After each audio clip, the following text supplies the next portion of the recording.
पुरअमन इनकलाब आएगा और या खूनी इनकलाब आएगा, तो और तीसरा रास्ता नहीं है।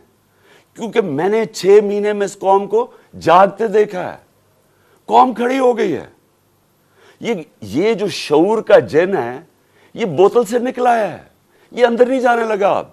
अब फैसला सिर्फ ये कर लें कि हम पुरअमन तरीके से इस मुल्क के अंदर चेंज लेके आएंगे, जो कि बैलेट बॉक्स के जरिए आएगा साफ और शफाफ इलेक्शन के लिए, या वो जो ईरान में हुआ था होगा, तबाही होगी, जो श्रीलंका में लोग सड़कों पे आ जाएंगे, केओस होगा।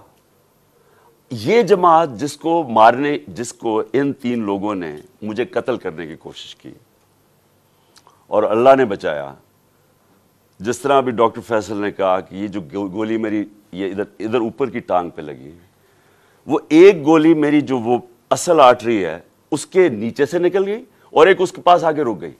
अगर वो रप्चर हो जाती तो 20 मिनट में इंसान मरता है, 20 मिनट में सारा खून निकल जाता है। अगर तो सीधा हॉस्पिटल ना हो 20 मिनट में मर गया आदमी। तो अल्लाह ने अगर मुझे ये बचाया है, जो मुझे आज जिंदा रखा है, ये सिर्फ अल्लाह का करम है। इन्होंने तो पूरी कोशिश, कोई कसर नहीं छोड़ी थी।